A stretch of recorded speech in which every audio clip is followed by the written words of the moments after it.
The 732nd edition of the MMA Gambling Podcast on the Sports Gambling Podcast Network is brought to you by Underdog Fantasy. Sign up with promo code MMASGPN to get a 50% deposit bonus of up to $1,000. And we're brought to you by Rhythm, the leader in data-driven picks and props. Get your 7-day free trial today by going to sportsgamblingpodcast.com/RITHMM.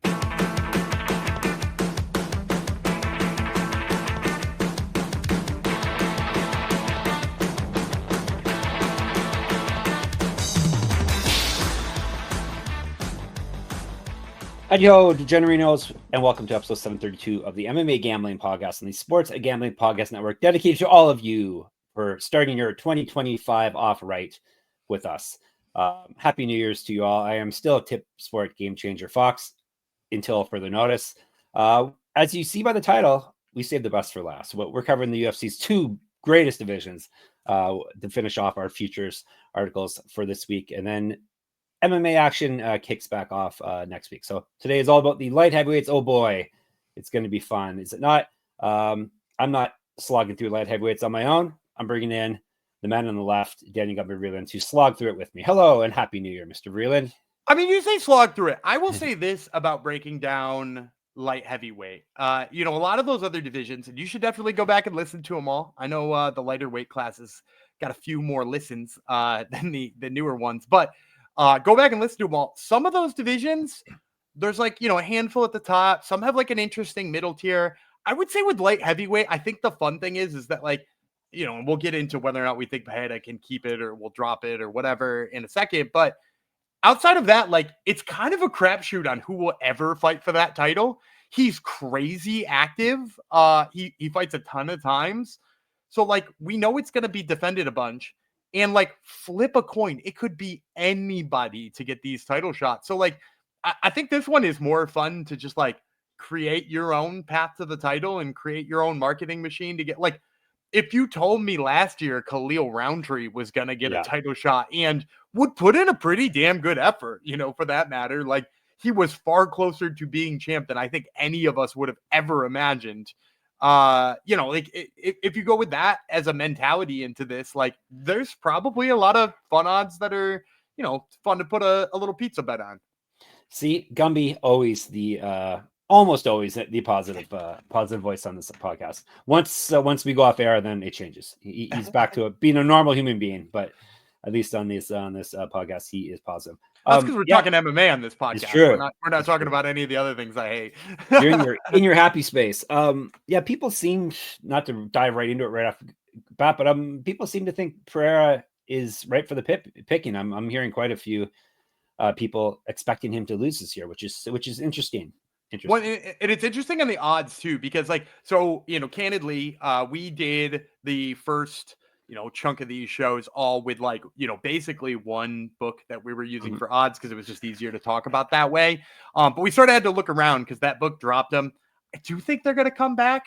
I'm remembering now sort of haphazardly that when I was really in on Miesha Tate potentially being a champ. Yep, you were. By the way, she went through some weird stuff. I saw a headline recently that was helped explain why she hadn't fought. I can't remember the details, so I won't say anything, but I'm like, oh, that's weird. She's into crystals now or something, something like that. Whatever it was, I was like, oh, it makes sense why she didn't fight for a while. But when she's into crystals, it wasn't a health thing. You mean it was like or maybe it was a health thing, and that's how she was trying to heal it. Who knows? Yeah, okay. Again, I am not remembering the title exactly, but I do remember being like, wow, that makes sense. Did Jared Cannonier help her procure the crystals? Jared Cannonier, who I was also in on his future last year. Those are two futures I'd like to forget. But with that being said, when I was looking for her odds last year, I remember we were about to do the show. They disappeared right around the new year. They popped back up in a couple of days. So there are ones that will pop back up a little bit later on these. So, but since then we've been looking around for the different books through all of this, kind of looking for somebody to, stick out or, to have, comprehensive enough odds that fill up our show. And Pereira has wildly different numbers anywhere. And this is to the point of you saying maybe he's right for the picking. You know, like one of the book we're going to use for this, and we're not going to mention any books because you know, they don't sponsor us. Yes. And but like one of the books we're going to talk about today has him at the top at negative 225. Yeah. But if you shop around, I've seen him up to plus 150. Really? Well, at plus 150, you know, and we can get into this. At plus 150, 100% a pick. Yeah. Negative 225, a hem and a haw, is what I will say. So, that's a roundabout way of making sure I talk about Miesha Tate possibly being into crystals, all while giving you the rundown of how I feel about this division. And once the odds do post in mybookie.ag, they do futures? I assume pretty much every book does. Eventually, I looked earlier this morning. They didn't have them up. They've got all of the first fight card up and pretty extensive odds there too. So that's where I've been doing all my research. So make sure you get on mybookie.ag, promo code SGPN, because that's where they got all the odds for the first event of the year. They're always great with that kind of stuff, but I think they might have gone down with futures a little bit earlier too. So you know, we've been a little bit scant in the market here on January 1st. One thing that's not scant on value, because it's free, not just because it's free, our app, the SGPN app, all our picks and podcasts are in one place, and it's for free, as mentioned. You can get our articles too. Gumby, I believe he hit another first basket recently. So these things happen with Gumby and my daily articles. So check out everything in the SGPN app. Just type SGPN in the App Store and you're good to go. Who was it that hit? Someone hits for you recently. I hit last night on trying to remember who I even played. I remember you saying someone hit. I got somebody at 5-1 last night too. Okay, or 5.5. Oh, you hit that too. I don't think I knew about that one. I had my worst month of the year in December on those first bucket bets. I was only up 4 units. But that's got me up 45 on the year, which is exactly what I was up on non-UFC MMA last year. Oh yeah, how did Ryzen do? Oh, great. Sakuraba won. My 3-1 play on Sakuraba won. I had Miki Ueda, who was a 2-1 underdog when we broke it down. He wound up being the favorite by fight time, won with a knockout on a really nice knee. I did miss out on Shihiro in the main event.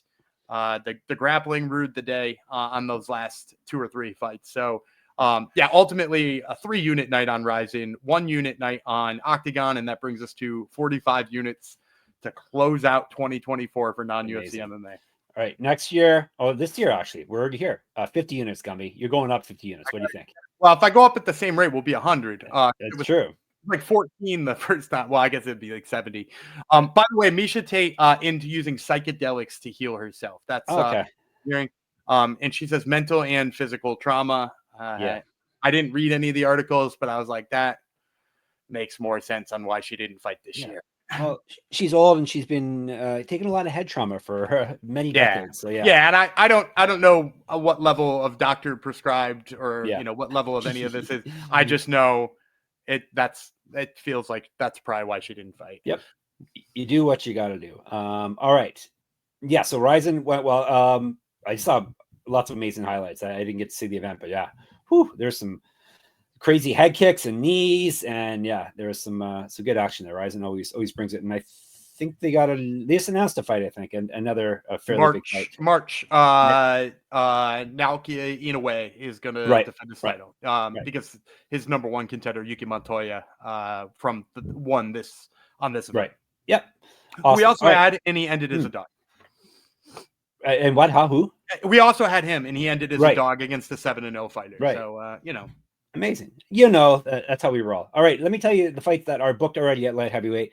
No title fight, which is strange. Pereira seems like he's super active, but all 3 of his fights were within like 6 months, and he hasn't fought like outside of that period, which is strange. They just use him when they need him. Yep. He's a guy who's pretty much always ready, and they use him. Yeah. So have we heard any whispers about when or where or who? I mean, Pereira posted recently it won't be Ankalaev. He hates Ankalaev too, does he? I don't know that he hates him, but he posted it with like a laughing emoji. It's not going to be Ankalaev, and I was like, oh. Maybe he was told it's not going to be him. That's the thing. Maybe it's not his call. All right. The top fights that are booked, we got Carlos Alberg versus Jan Blachowicz, the former champ. That is That's probably we were talking about the Number one London contender. event. That's the London event in March. That's probably going to be the headliner, you would think, unless they get like a big name. Patty Pimblett Pimblett. title or main event could pop in there too. Yeah, Patty the Pimblett should be his name. That's a good name. Who else do we have? We lost Ryan Spann to heavyweight. Pour out a little liquor for that. The only we got Yuri Prochazka versus Jamal Hill coming up. That's the only other real big fight we have. Yuri Prochazka, Jamal Hill, UFC 311, which is 2 weeks, January the 18th. So that's going to be a really good fight card, it appears. In the Intuit Dome in Inglewood, California, where the lovely Los Angeles Clippers play. And then we got Johnny Walker, Bogdan Guskop. That really is not title implicated. Great fun. Yeah, it's bottom of the rankings type fun. But that's because there's not a heck of a lot of fighters in light heavyweights. The rankings I do on Money MMA, my Substack, I think there's only just like less than 35 heavyweights that are actually active and have fought over the past light heavyweights, excuse me, that have fought. So it's not a super deep division. I think they got 55 on record officially. Yeah, we have Azmat Mirzakhanov, who popped twice now for steroids, so he is on the sidelines. All right, that's you want to now. I set the stage kind of. Do you want to run down some of the odds for the people? Sure. So again, we're just using one sports book here, just to sync shop up around here, and we'd suggest shopping around for just about anything you do. But the one we're using has Alex Pereira -225. He is obviously the odds-on favorite. You got Magomed Ankalaev at even money. Carlos Ulberg 8-1. Yuri Prochazka 8.5-1. Jamal Hill 16-1. So that tells you what this book thinks of the Yuri Prochazka Jamal Hill fight. You got the aforementioned Azamat Mirzakhanov at 18-1, and those are the only ones that stay under 30. Okay. I guess I'm going to include Jan Blachowicz 40-1 in the opening sort of odds here. What do you like in terms of? Hang on, let me turn the little graphic. Your best bets. All right. First, I buried the lead. We both hit Pereira. We had him at +250 this year. Crazy. Gumby. Yeah, that's insane. What is he doing at that number last year? Yeah, we did really good with these. I guess he didn't really have the aura. He kind of entered the UFC with the aura, though, so it's kind of strange that we got him for such and the fight was booked. Was the fight booked at the beginning of the year? Is that where we started? I'm gonna have to check that out. Yeah, he was the champ already, right? Heading into this year, or was he not? Maybe it was the weight class thing that was the issue. Gumby and I don't have. I count on you to be my memory. Wasn't it? No, he won it in November, Mr. Pereira, and then he fought Hill in April, Prochazka in June, Roundtree in October. So then what were we doing in January that we didn't think he was going to hold it? we thought he was. No one else did, though. Plus 250. Yeah, it's crazy. I would like him at plus 250. Give me Carlos Ulberg. What do you think of that? I can see that. You said plus 800? I was going to say in the middling range. He was kind of interesting to me. More than likely, I think Pereira probably is going to retain, but there's things going against him. He's very active. He's 37. He's got a lot of wear and tear from his previous career before all of this. He's shown that he can be knocked out. You don't have to be good to win a title in light heavyweight or heavyweight or even Jamal Hill taught us that. Yeah, exactly. So and Ulberg has, Ulberg could probably stand and trade with anyone in this division. I think the difference between him and Pereira I actually think that will probably be the next fight. Because as I mentioned, he seems to be hinting that Ankalaev is not on the horizon for him. Ulberg's fighting Jan Blachowicz, though. Yeah, but that doesn't mean that couldn't be. That's in March, though. Yeah. So are they really going to keep him on the sidelines for that long? I guess Pereira has earned his keep. He just fought 3 times in 6 months. I know. Give him a break. You're like, he's really going to take 4 months off. Yeah, he's going to take 2 months. We want him. Come on. I could see him fighting end of April, early May, and then Ulberg just fresh out of that victory, turn him right around. Unless you think. I can't imagine they're going to run Yuri against him again. No, I love Yuri, but he's just he's perfectly built to lose to Alex Pereira. Yeah. He's just a little bit reckless and doesn't protect his face enough and is weird, which is going to catch a lot of the bad strikers in this division. Probably will catch Jamal Hill. but it won't. You think he wins that? Oh, 100%. Yeah. And the odds are crazy. Like, I can't believe Yuri's not like a negative. I mean, look, the odds I just read you makes me think he's gonna. It's 850 on Yuri Prochazka. It's 1600 on Jamal Hill. Like, yeah, he's only minus for the fight. He's only minus. You can get him for minus 108. That's crazy. That's insane. Yeah. Anyhow, go ahead. Sorry. But yeah, no. To my point, I think it's probably gonna be somebody like Carlos Ulberg next. So, like, in that sense, like, yeah, he makes a lot of sense. But I'm just gonna go Yuri Prochazka. I think. Oh, really? I really do think he's going to retain. Yeah, the negative 225 doesn't sound great, but like I said. Oh, you mean Alex Pereira? You said Prochazka. Oh yeah, no, not Prochazka. Sorry. Yes. Alex Pereira. I think he's going to retain. Like I said, shop around. Don't pay negative 225 on a future for a guy who fights 3-4 times a year. But like, like I do think there's just not a good enough crop of somebody who, mostly I'm just like, there's not a guy up there who I think can get enough of the wrestling going to keep him on his toes. Yep. Like the only one who like wrestles a little bit in that range is like Ankalaev. Right. And like, it doesn't seem like he's going to get the shot. They're just waiting for somebody else to knock him off. And then the only other one was like maybe Murzakanov a little bit. And now he's on the shelf for 6 months and certainly not going to jump into a title shot when he leaves. So like, there's not really anybody who like threatens him with a wrestling game.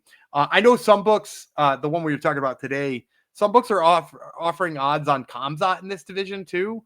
I saw him at like 6-1 is where they were penciling him in. For me, I just don't think he's going to change divisions again. He already is up at middleweight. Middleweight is already a step up. He can make welterweight. He's shown he can make welterweight. For some reason, stepping him up right now just doesn't make any sense, especially when he can eliminate. And I mean, no disrespect to Dricus du Plessis, but like, if they need to make that champion somebody who's a little bit more marketable, because it seems like Dricus, maybe he does really well in South Africa, but it does not seem like he is.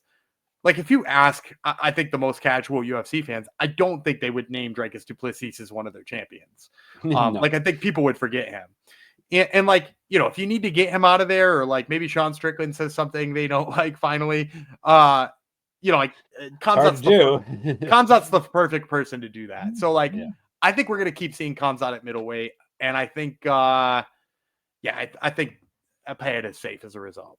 Yeah, I like Pereira too, but I'll take a stab at a big one. I'll be the Gumby in this situation, and Gumby will be the chalks. All right, before we move on, Underdog Fantasy, Underdog Pick'em is one of the biggest menus for all sports. You can win up to 1,000 times your entry with Underdog streaks. Underdog is always making it easier to win with profit boosts and gimme pick'ems. NFL, college football, college basketball, MMA, NBA, NASCAR, and more. They got it all, and you can now use special boost in all flex entries. You have a winner for us, Gumby? I never check on these. I assume they're all winners that you handle. No, I hit at a pretty high rate here. I even get sometimes I even get DMs on Twitter telling me oh, for real? Plays. Yeah, which I appreciate that. That's nice. I like that. Yeah, I like on so here we are on Wednesday night. I'd like Josh Giddey's rebounds. He's been hitting the boards pretty hard as of late. He's double figures on his rebounds 2 games in a row. He had 9 the day before that. And yet Underdog's got him at 7.5. So we're going to go higher than Josh Giddey rebounds. Yeah, he's been Mr. Triple Double once again. So sign up with the code MMASGPN to claim your special pick and first time deposit offer up to $1,000 in bonus cash. UnderdogFantasy.com, promo code MMASGPN.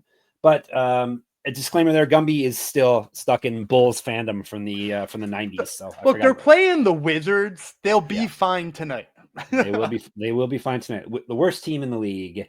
Even makes the Pelicans look like a good team, the Washington Wizards. All right, did I already pick my mid-range one? Do I have to pick another mid-range? I mean, like you could talk about ones that are like sort of interesting a little bit if you find any that are you would consider sort of interesting in that.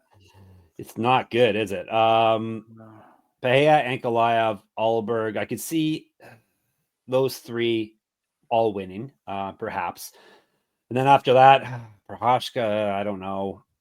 He's a hard guy. He's a hard guy to pin down in and outside of the cage. Well, I don't think he's, these obviously we not only have to draw a path to the belt, which is probably the most important for like the long shot ones we'll talk about in a second.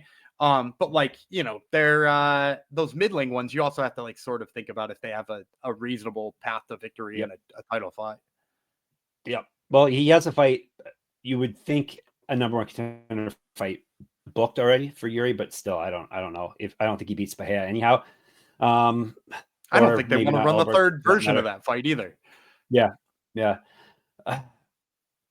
Azmat is interesting. He's out till May, which isn't the end of the world, and the UFC doesn't really care if you do steroids. Everyone's on steroids, bro.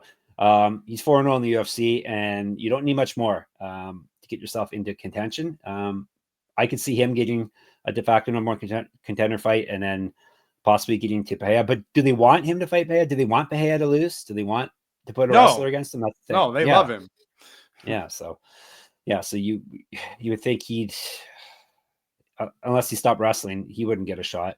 All right, you go through some now, Gumpy, because I don't see anyone that I like. I would say, like, if you like some of these mid-range guys, some of the hope might be here that Pereira winds up a heavyweight. Like, you could draw a little bit easier path to them being champs that way. Like, maybe that's why you get on Yuri Prochazka. I wouldn't get in on him at 8.5. But like, like maybe that's your path to victory if you're Yuri Prochazka and you want him to be champ again. I'm gonna throw out Bogdan Guskov. He's at the bottom of the rankings. He looked awful in his debut against Volkan Ozdemir, but rebounded with 2 knockout wins.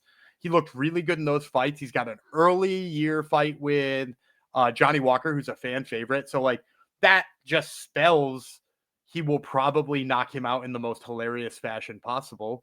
And then we're talking about 3 straight KO victories at light heavyweight and a guy who can't really wrestle. That does scream, give this guy a title shot. I'm seeing him at 80-1. Man, I'm trying to think of who. I mean, like, they do always seem to want to push Johnny Walker. I mean, he hasn't been good lately. 500-1 on Johnny Walker is not like. Now we're talking long shots. We haven't think he beats Guskov? He's fighting Guskov. No, I don't. Right? I think he gets hilariously knocked out. As I just. Oh, that's right. So he's not getting to the title then. So I would say, I would say Guskov is probably my only mid-range guy who I'm like, maybe Jan Blachowicz. Like if you like, you just said Carlos Ulberg, probably number one contender with a winner. I said that, and like. What about the guy he's fighting? Because then, in theory, isn't that a de facto number one contender fight? Yep. Jan Blachowicz, he got the Russell's. former, and he's got a decent former, championship pedigree. He fought for the belt. In addition to that, he's like a nice mix of like power punching. They might forget he could wrestle and book him with Pereira, and he could be dangerous enough. So yeah, maybe those would be my 2 mid-range: Bogdan Guskov, Jan Blachowicz. Yeah, Blachowicz also beat Adesanya, so they have that whole Adesanya tie-in with Pereira too, so that they could play up. I don't think they really care. They'll just keep feeding Pereira whenever he's ready. And exciting strikers. They need a fight that they'll feed someone to him. Murzakanov, I am interested in seeing how he looks when he comes back. It's just too low for a guy who's going to miss half the year. Yep, for sure. So. That's actually, let me tell you about my bookie before we get into the longest of shots, because there's some more long shots. I don't see John Jones on this list anyhow, so I guess he's too beefy at this point, right? Yeah, he's thick. But he's not really in shape thick. Like you would think he could drop some. How much did he weigh in? Do you remember what his weigh in was? I think he was in the 250s. Okay, never mind. That's probably too much. All right, mybookie.ag. We're brought to you by mybookie.ag. They got props for every game and the live dealer casino there. They even have new early cash out options available. Check out all the MMA lines there. As Gumby said, they have extensive lines up already for the first UFC at the Apex. Hebas, Mackenzie, Dern. So check all that out. And when you do, head to mybookie.ag. Make sure you use the code, as people on YouTube see right now, SGPN. For 100% deposit match up to $1,000 plus a $10 casino chip. That's mybookie.ag. Promo code SGPN. And SGPN's proud partner Rhythm is the #1 AI-powered sports betting platform that helps provide bettors of all levels the ability to build custom predictive betting models in seconds. Get predictions for betting on money line spreads, totals, and props. Build your own model, copy one of the top performing models from the leaderboard, or have Rhythm build you a model. You can now track props in the Rhythm app. NFL picks, NFL props, college football, college basketball, NBA. Rhythm has it all. Al Horford props, they definitely have those. Claim your 7-day free trial today by going to sportsgamblingpodcast.com/rhythm. That's sportsgamblingpodcast.com/RTHMM. But with Al Horford, tread lightly, because you never know. It's Dr. Jekyll, Mr. Hyde stuff. All right, someone jumped into my head, and then I went. Hang on a second. Let me get the banner up. That says long shots on the. There's long shots. Let me see this man's long shot. Let me see. you may know who I'm thinking of already. You may be thinking the same guy. I don't see a number for him. Maybe you have a number somewhere else. Zhang Ming Yang, Gumby. Yeah. That's the one that came off the board at the other book that we were talking about that I'm hoping pops back up. Do you remember where it was? He was like 200 to 1. Okay. And yeah, like you know, I've been a big Zhang Ming Yang guy as of late. I think, you know, the UFC's push to China means marketing will probably come in on him. He's a rangy striker. He's clearly got good power. You know, he's like, I've seen people complain that he's a little chinny or has been in former fights, but like in his last 3 fights, his road to the UFC fight and his 2 UFC fights, man, does he look good. So yeah, I would expect him to get somewhat of a favorable matchup early in the year and then just run up towards the top of the division pretty quick. I like Zhang Ming Yang a lot. I'm also going to throw this other one out here. Mm-hmm. You can tell me I'm dumb. You're fine with dumb. That. We're in the 150 to 1 sort of range here. Every pick's dumb here. I think that's where it's fun. What about a glorious return to the top for Dominic Reyes? Just hear me out. He's coming off back-to-back knockout wins of ranked light heavyweights. I mean, I think Anthony Smith fell out of the rankings before he knocked him out, but he knocked out Anthony Smith and Dustin Jacoby back-to-back. Jacoby just showed he's not really all that washed. Mm-hmm.